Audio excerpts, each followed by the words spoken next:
আসসালামু আলাইকুম এসএসসি পরীক্ষার্থীরা, তোমাদের গ্রুপে দেখলাম যে একটা সুন্দর একটা প্রশ্ন তোমাদের একজন ছাত্র ভাই দিয়েছে। তো আমি ইচ্ছা করলাম যে যদি এইটা শুধু তাকে উত্তরটা দিই তাহলে তোমাদের এটা জানা হবে না। সেই জন্য প্রত্যেকের উদ্দেশ্যে এই ভিডিওটা করা। দেখো ভাই, তোমাদের প্রশ্নে কি দেওয়া আছে যে x⁴ plus x⁻⁴ equal to 119 হলে প্রমাণ করো যে x² - 3x - 1 ইকুয়াল টু 0। ভাই, এই ধরনের প্রশ্নগুলো পরীক্ষার জন্য খুবই খুবই ইম্পর্টেন্ট। এইটা বলতে পারে যে x² - 3x - 1 ইকুয়াল টু 0 হলে প্রমাণ করো যে x⁴ plus x⁻⁴ equal to 119। ডান থেকে বাম দিকে প্রমাণ করতে বলতে পারে, আবার বাম থেকে ডান দিকে প্রমাণ করতে বলতে পারে। দেখো, আমরা এই প্রশ্নটা এখন খুব সুন্দরভাবে সমাধান করবো, একদম সহজভাবে। কী কী দেওয়া আছে দেখো, যে x⁴ plus x⁻⁴ equal to 119।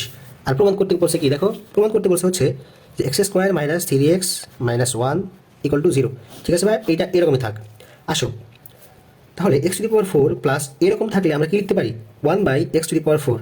দেখছো এখন খুব সহজ মনে হইতেছে, চেনা মনে হইতেছে আমাদের কাছে 119।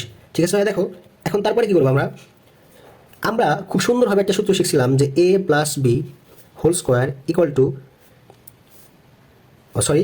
আমরা সুন্দরভাবে একটা সূত্র শিখছিলাম যে a square plus B square সমান সমান a plus B whole square minus 2ab। আর একটা শিখছিলাম কি, যে a square plus B square সমান সমান হচ্ছে a minus b whole square plus 2ab। দেখো ভাইয়া কি আছে, আমরা সবাই এটা জানি। এখন দেখো সমাধান করতে যাই, কিন্তু এখানে তো স্কোয়ার আকারে দেওয়া নাই। তাহলে এখন আমরা কি করব, এখন আমাদের জন্য সবচেয়ে সহজ যেটা হবে যে দেখো সুন্দরভাবে এখানে একটা কি দাও, স্কোয়ার দাও, তার উপরে হোল স্কোয়ার দাও। আমরা জানি পাওয়ারের উপরে পাওয়ার থাকলে পাওয়ারে পাওয়ারে গুণন হয়, 2 দিয়ে গুণন করলে কত হবে, 4 হবে প্লাস। তেমনিভাবে এখানে 1/x² দাও, একদম সম্পূর্ণ করে স্কোয়ার দাও। তোমাদের অনেকের মনের মধ্যে প্রশ্ন দিতে পারে যে ভাইয়া, যে এখানে তো উপরে স্কোয়ার দিচ্ছে, হ্যাঁ 1কে যদি আমরা 1000 দিয়ে গুণন করি, 1000 দিই, তাহলে এখানে কত হবে, 1ই হবে, কোনো সমস্যা নাই। দেখো তাহলে এখানে কি আছে, 119। কি আছে ভাইয়া, 119। তাহলে চলো আমরা প্রথম সূত্রটা একটু ফেলে দেখি। কি আছে, a square plus B square, এই টোটালটুকুকে যদি আমরা a ধরি আর এটুকুকে যদি আমরা এখন b ধরি, তাহলে a স্কোয়ার, এটা a এটা b, তাহলে a square plus B square. কি আছে, a plus B whole square. এ কি ধরছি আমরা, দেখো স্কোয়ার, এটা কি বলো, a, এইটা কি a প্লাস বি কে ধরছি 1/x²। তাহলে এইটা সেটা সমস্যা নেই। দেখো a plus B whole square দিতে হবে। দেখো হোল স্কোয়ার, তাহলে কি আছে -2ab, -2 এটাকে ধরছি, x² কে ধরছি, এই টোটালটুকুকে ধরছি, আর 1/x²কে এই টোটালটুকুকে আমরা কি ধরছি, বি ধরছি। এখন কি আছে, 119, দাগ দিয়ে নেই। ঠিক আছে ভাই, দেখো তাহলে এই উপরে স্কোয়ার নিচে একই জিনিস কাটাকাটি চাই। তাহলে দেখো কি রাশি আসে এখন আমাদের, x² plus 1/x² whole square equal to, দেখো এখানে -2, এই পাশে আসলে কি হবে, +2। 119-এর সাথে যদি +2 যোগ করি, যদি +2 করি তাহলে কি আসবে, 121। কি আসবে ভাই, 121। ঠিক আছে চলো দেখো, এখানে কি আছে, স্কোয়ার আছে, স্কোয়ারটা যদি এই পাশে যায় তাহলে কি হবে ভাই বলো, সুন্দর রুট হবে। তাহলে x² প্লাস 1/x², তাহলে দেখো রুট 121। হ্যাঁ তোমরা অনেকে বলতেছো যে হ্যাঁ এখানে 11 হবে, হ্যাঁ 11ই হবে এখানে, কিন্তু অনেকের প্রশ্ন হয়ে গেছে আমি তো স্কোয়ার রুট জানি না। দেখো আমরা এখন সম্পূর্ণ করবো ক্যালকুলেটরের মাধ্যমে কীভাবে সমাধান করা যায়। রুট 121, রুট 121 কত আসে দেখো, 11, কত আসছে 11। ঠিক আছে আসো, আমরা এখান থেকে মান পেয়েছি হচ্ছে 11। তাহলে দেখো x² plus 1/x² equal to কত, 11, কত 11। এখন তোমাদের সবচাইতে গুরুত্বপূর্ণ যেই জিনিসটা দেখতে হবে সেইটা হইতেছে যে আমাদের প্রমাণে কি চাইছে। দেখো প্রমাণে চেয়েছে হচ্ছে x² - 3x। তো x এর আগে কি আছে, মাইনাস আছে। এক্স এর আগে কি আছে ভাইয়া, মাইনাস আছে। যদি এক্স এর আগে যদি মাইনাস থাকে, তাহলে আমরা যদি প্রথম সূত্রটা ফেলি তাহলে আমাদের কখনোই সমাধান হবে না। আমাদের ফেলতে হবে কোনটা, পরবর্তী যে সূত্রটা আছে, এটাকে যদি এ ধরি, এটাকে যদি বি ধরি আমরা, তাহলে এখানে কি আছে, মাইনাস আসতেছে। তাহলে আমাদের দ্বিতীয় সূত্রটা ফেলতে হবে। তাহলে এটাকে যদি আমরা যদি এ ধরি, দেখো এই x² plus 1/x whole square যদি এইভাবে করি তাহলে কি ভুল হবে। আমরা তো একটু আগে দেখছি যে 1 এর উপরে পাওয়ার 1000 দিলেও 1ই হবে। ঠিক আছে, আর x এর উপর স্কোয়ার দিলে কত হবে, x² হবে। তাহলে দেখো এখানে কত, 11। এই তো সুন্দর। তারপরে কি আছে দেখো, এখন কি হবে, a square plus B square, এটাকে আমরা এ ধরছি, এটাকে আমরা বি ধরছি, a square plus B square হয়েছে। আমরা এখন কোন সূত্রটা ফেলবো, এই পরবর্তী সূত্রটা ফেলবো, কারণ কি এখানে মাইনাস আছে।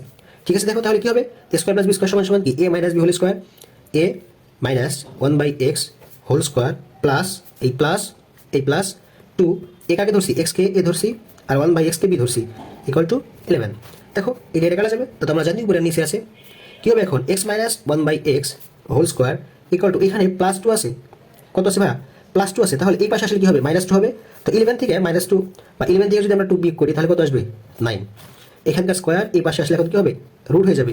কি হবে বলো, রুট হয়ে যাবে। তাহলে x - 1/x equal to root 9। এটা তো সবারই সহজ। চলো আমরা তারপরে ক্যালকুলেটারের মাধ্যমে দেখি। রুট 9 এর মান আসতেছে হচ্ছে 3। কত আসতেছে 3, তাহলে x minus 1/x equal to 3।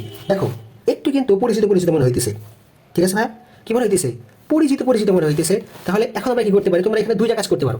কি করতে পারি ভাইয়া? আমরা টোটাল দুইটা কাজ করতে পারি। একটা কাজ হইতেছে যে এইভাবে লসাগু করা। দেখো আমরা দুইটা পদ্ধতি দিয়ে আমরা সম্পূর্ণ করবো। কি আছে দেখো, যে লসাগুটা করো x। দেখো আবার তোমাদের সুন্দর একটা জিনিস দেখে রাখো যে এখানে কি আছে, এর নিচে আছে 1 আর এখানে আছে x। তাহলে 1 আর x এর লসাগু কত? x। লসাগু কত? x। ঠিক আছে, তাহলে 1 দিয়ে যদি আমরা x কে ভাগ করি, এখানকার 1 দিয়ে যদি x কে ভাগ করি কত আসবে বলো? x। x দিয়ে যদি আমরা x কে গুণন করি তাহলে আসবে হচ্ছে x স্কয়ার। ঠিক আছে ভাই? মাইনাস এই x দিয়ে যদি x কে ভাগ করি আসবে 1। 1 দিয়ে 1 কে গুণন করলে আসবে 1 ইকুয়াল টু 3। ঠিক আছে ভাই? এখন আমরা এটার নিচে মনে মনে কি আছে? 1 আছে। তাহলে আর গুণন যদি আমরা করে দেই, এইটা এইদিকে যাবে, এইটা এইদিকে যাবে। তাহলে দেখো x স্কয়ার মাইনাস 1, কারণ এই 1 দ্বারা সবগুলোকে গুণন করলে এইটাই হবে, ইকুয়াল টু 3 আর x গুণন করলে 3x। ঠিক আছে ভাই? দেখো এখন সুন্দরভাবে একদম মিলে গেছে। জাস্ট এই সাইডে নিয়ে আসো, x square minus 3x minus 1 equal to 0। আমাদের প্রমাণ হয়ে গেছে। তোমাদের আরেকটা পদ্ধতি কি বলছিলাম যে ভাই এখানে কি দেওয়া আছে দেখো, এখানে দেওয়া আছে হচ্ছে x মাইনাস 1/x।